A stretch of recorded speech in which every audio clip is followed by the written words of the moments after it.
This is Election 2020, New Mexico House District 37. I'm Fred Martino.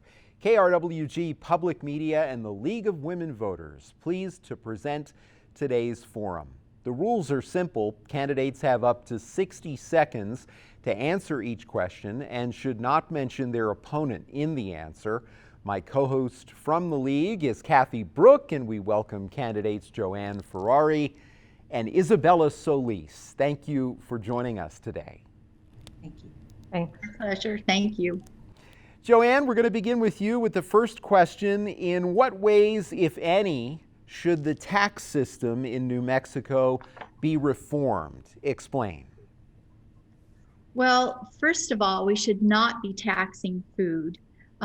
We already have 1 in 3 children and 1 in 4 adults are found to be food insecure in New Mexico during the COVID.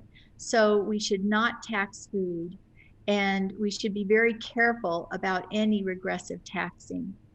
And we should look at how to simplify the tax code in order to benefit all New Mexicans. And as a state, we need to diversify our revenue stream to offset the dependence and volatility of oil and gas severance taxes. And we also need to reevaluate tax breaks given to certain special interests in return for jobs and revenue. And this will help us balance our budget and make sure incentives for businesses are working and profitable and not just giveaways. Thank you very much, Isabella.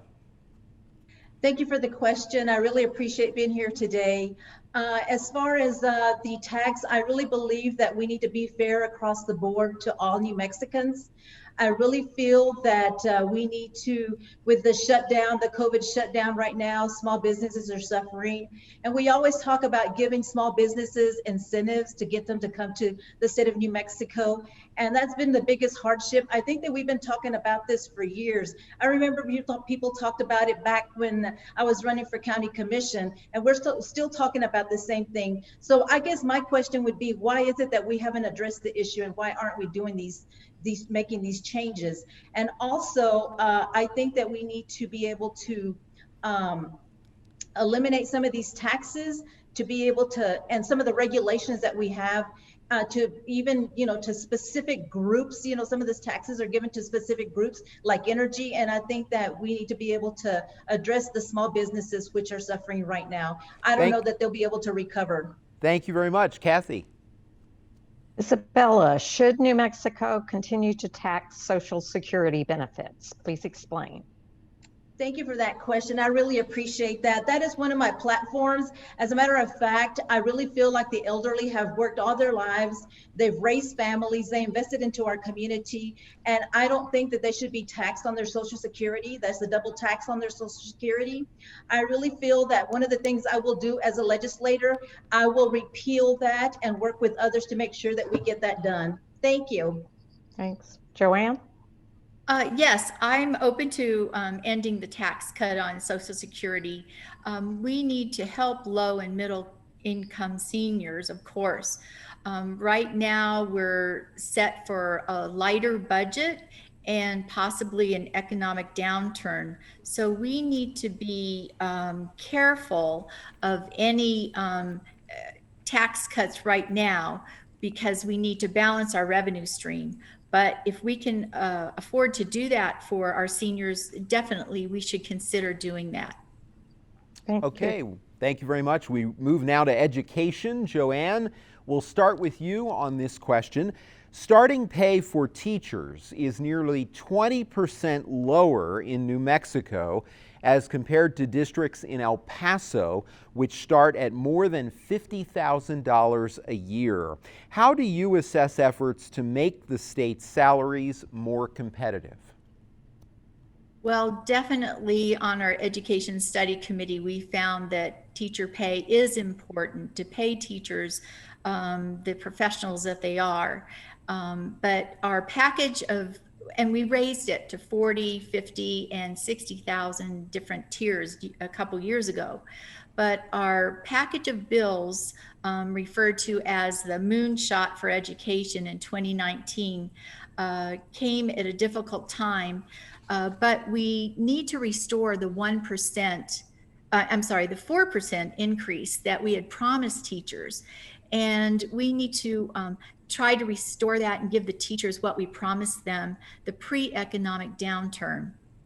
And we need to offer different certification levels that they can aspire to. And this would help raise their salaries with them not having to go into administration to be able to have those great benefits and a higher wage and salary. Okay. And thank you very much. Isabella, your thoughts. On education, Fred, I would have to talk about the $500 million that they say that they funded to raise teacher pay and to create smaller classrooms.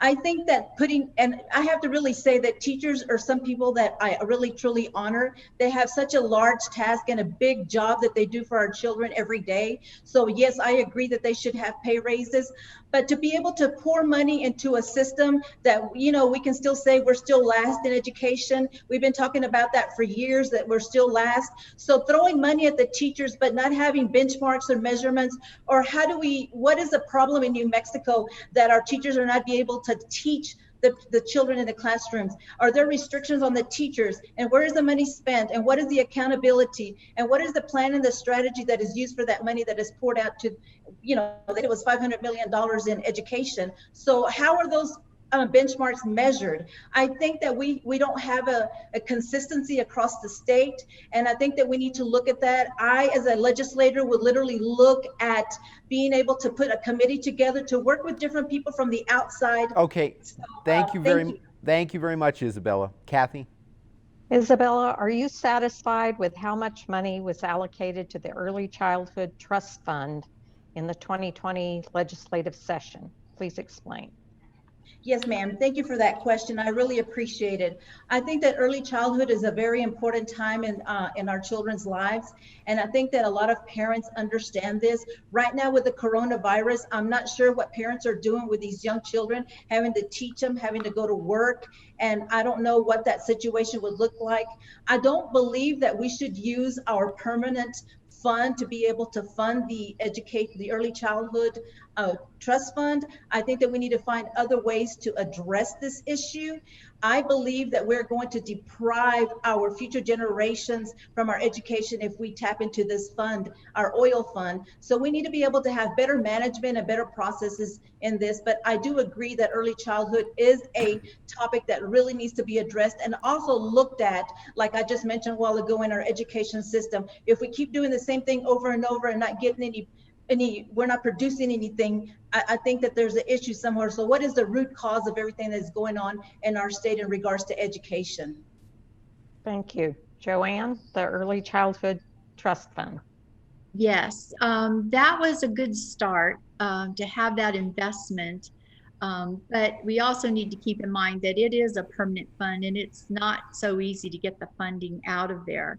But I still support strongly passing a constitutional amendment to use the land grant permanent fund for early childhood education. It is a must, and it is immediate fund that is important. It is necessary for these important programs so for infants and toddlers, for caregivers and teachers of these early learning centers. Early childhood education is the best investment that we can make to improve the outcomes of our educational system, so that kids can have the critical thinking, make sure that they have the social and emotional learning, and that we can watch their development and make sure that there aren't any problems. We can encourage and help them thrive during these critical years of 0 to 3. So thank you, Joanne. Thank you. Moving on now to healthcare. Joanne, what actions do you support to improve the accessibility and quality of healthcare in New Mexico, if any? Oh, well, since I'm on the Health and Human Services Committee from the House and Vice Chair, we see a lot of the different issues. And because of the pandemic, it's become apparent how important support of telehealth services has helped rural healthcare as well as COVID safety by allowing doctors to serve their patients via the internet. And we need to support and invest in telehealth services. But I also support the continued development of the Health Securities Act, and that will help shift private insurance to a supplemental role. It'll provide comprehensive quality services, so no less than what state employees receive, and it would fully protect those with pre-existing conditions, offer freedom of choice and of healthcare providers. So there's no more networks, there's no more surprise billing, and it will set premiums based on income with caps. So we need to control the costs. Thank you very much, Joanne. Same question for you, Isabella. What actions do you support to improve the accessibility and quality of healthcare in New Mexico, if any? Fred, this has been a topic that we have been discussing for a very long time, how doctors come to our communities and they don't last and they leave. I know that we have Burrell College and we've got some fine doctors there, but that's still not addressing the issues. I mean, I know that our Democratic friends have voted to increase the malpractice insurance to about $600,000. So that creates a barrier for people to want to come here and help us. And I know that we have telemedicine, which is really popular, and I'm excited about what is happening there. But we also need to be able to have broadband to be able to have the internet services in the rural areas to address those issues. Also, I don't believe that government should be in control of our insurance. I think that we should have a free enterprise, and that's the way I believe in this structure, that people should have choices about their insurance, and it should not be driven and pushed forth by the government. Thank you. Kathy. Isabella, what should the legislature do to improve the New Mexico economy and ensure job growth? This is another topic that we've been talking about. We talked about years and years about, job growth in our state. And so I think that one of the things that we need to do is open our state back up safely. I think that we need to get back to work. I think that small businesses are struggling and they're literally dying. So opening our businesses back up will put people back to work. So it is important that we begin to address these issues. I know that the governor did a great job at the beginning to shut the state down because it was essential at that point in time. But now her hand is really heavy-handed and keeping our businesses closed. I do not agree with that policy. That is really bad leadership. So we need to open our businesses to begin to thrive again. And we cannot tax our way back to, economy, being able to just come back with a tax to be able to recover that way. Thank you.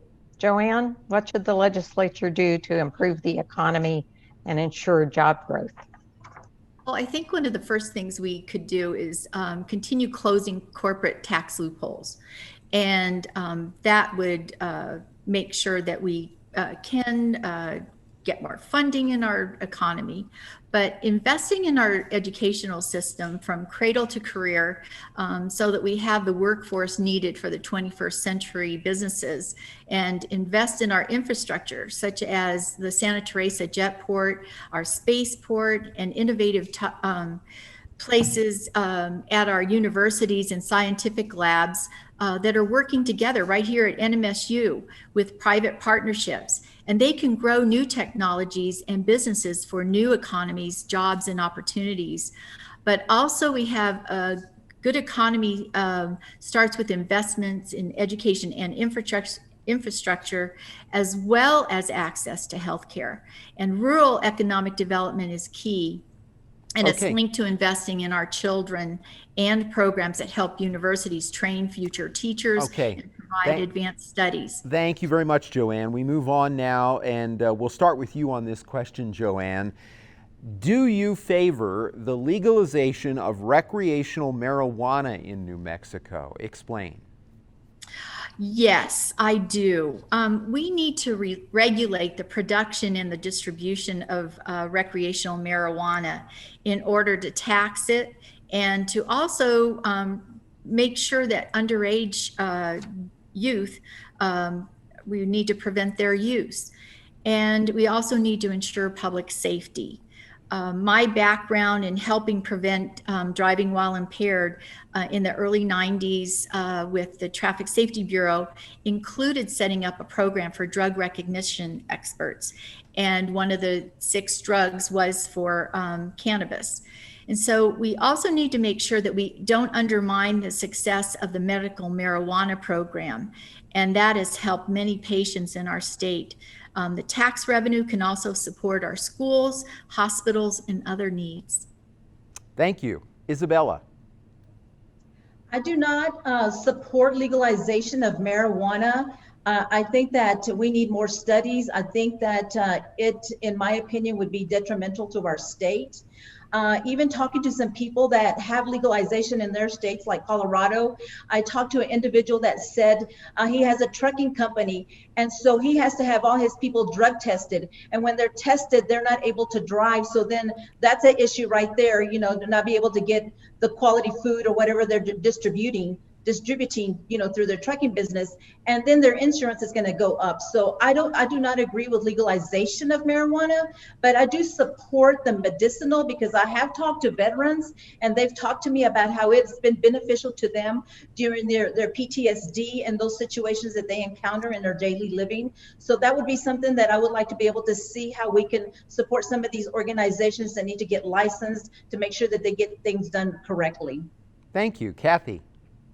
Isabella, should it be legal in New Mexico for a physician to assist a patient dying? Please explain. Oh, that's such a sensitive topic, but I would have to say that there's so many families that have to endure some of these situations. This happens across our country. My mother was ill and she was in a lot of pain. So we put her in hospice. So that healthcare, they put her and made her comfortable, until her last days. So I would support a hospice healthcare, but I could not support something like this. To me, this is a very personal situation, and it's different with all families. But I just would have to say that I would have to leave it up to God to decide, your last days. Thank you. Joanne, assistance to Yes. a patient in dying. Thank you.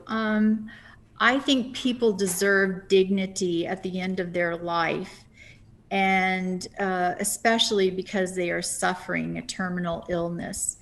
And it's a very personal decision. The doctor prescribes the drug and the patient self-administers it. And we need to give people the option of dying peacefully, and if they want, with their family and friends with them. Oregon and other states have already made this available, and sometimes patients don't even use it, but they have that option. And my own father suffered the last weeks of his life dying from cancer, and he might have been able to decide when he would like to end his suffering, and also to make it so that we could have the family with him. Thank you, Joanne. Thanks. Our next question, Joanne, we'll start with you on this. Do you support any adjustments to current gun regulations? Explain. Sure.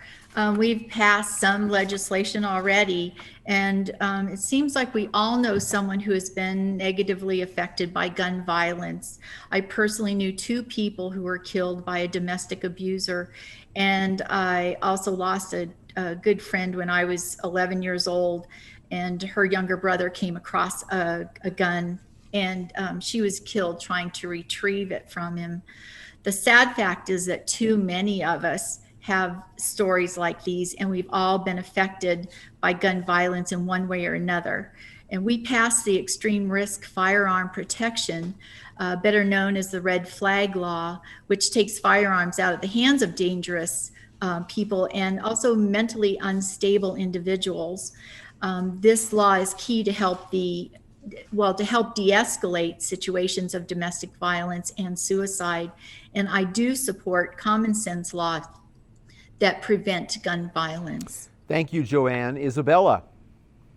Thank you for that question, Fred. I really appreciate it. I am a supporter of the Second Amendment, and I literally oppose the red flag law because I think that those laws, it is very bad legislation, and that law is actually given to the counties to be able to enforce those.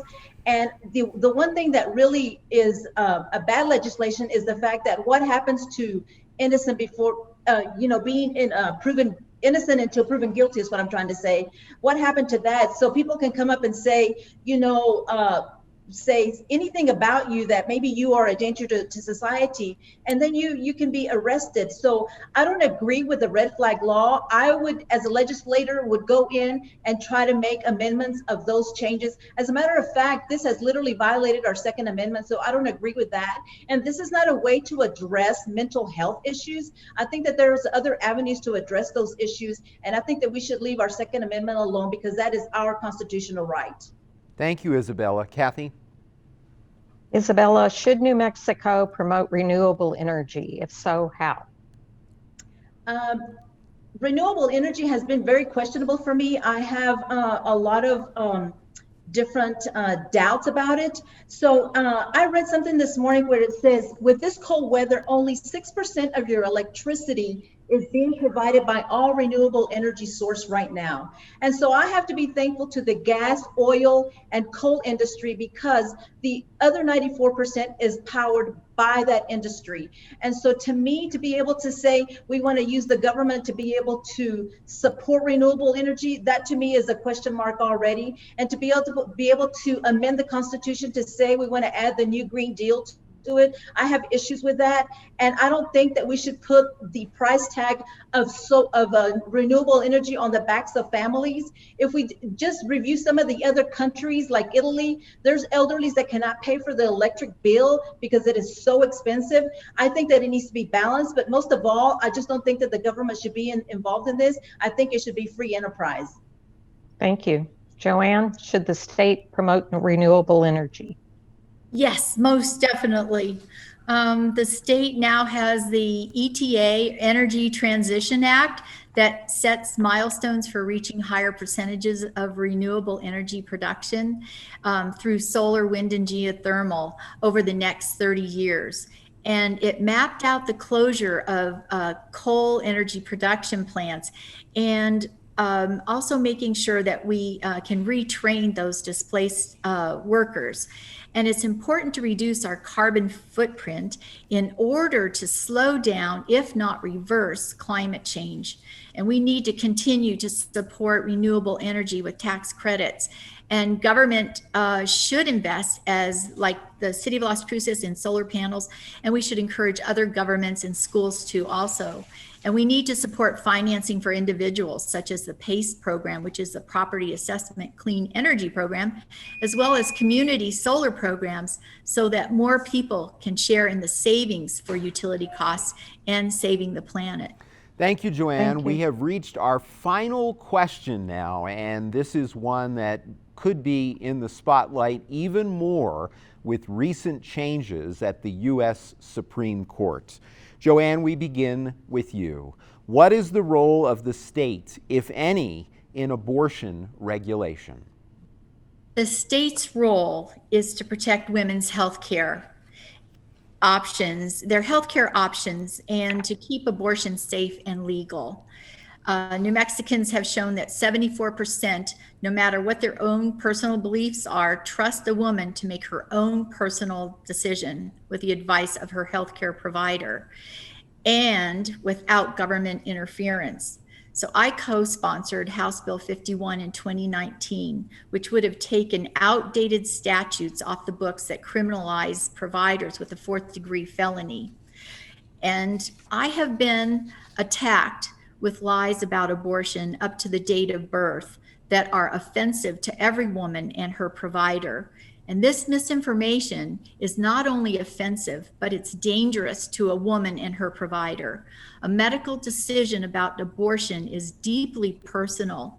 A woman facing a decision about her abortion later in pregnancy is facing a complex decision that needs to be made with her healthcare provider. Thank you. Based on Thank her you. individualized medical needs. Thank you, that Joanne. woman deserves quality healthcare without politicians interfering. Thank you, Joanne. We're out of time. We move now to Isabella. Same question, Isabella. What is the role of the state, if any, in abortion regulation? Thank you for that question. As someone that believes in the sanctity of life, I do not agree that the state should fund abortions. And I do not agree with House Bill 51 either. I think that what we need to do is educate. I think that we need to start looking at fatherhood and what their role is. I think that we need to look at adoption as other options. Abortion is not a birth control method, so we need to look at it differently. I know that legislation was passed, a tax was passed on pet food that, you will come down to the consumer and hopefully make New Mexico a no-kill state for animals. But I think that that legislation is wrong, because if it's not okay to kill Fluffy the kitten, but it's okay to kill babies at late-term abortion, I have issue with that. And people in my district, in District 37, as I did a poll, it is a 2-to-1. They do not agree with that late-term abortion. So I don't think that our state should be funding late-term abortions, and I don't agree with abortion. Thank you so much. Thank you, Isabella, and thank you, both of you, for joining us, both candidates, Joanne Ferrary and also Isabella Solis. They are running in New Mexico House District 37, and thanks as well to my co-host, Kathy Brook. We really appreciate you continuing the dialogue about New Mexico's future. For all of us at KRWG News, I'm Fred Martino. Make sure to vote and have a good week.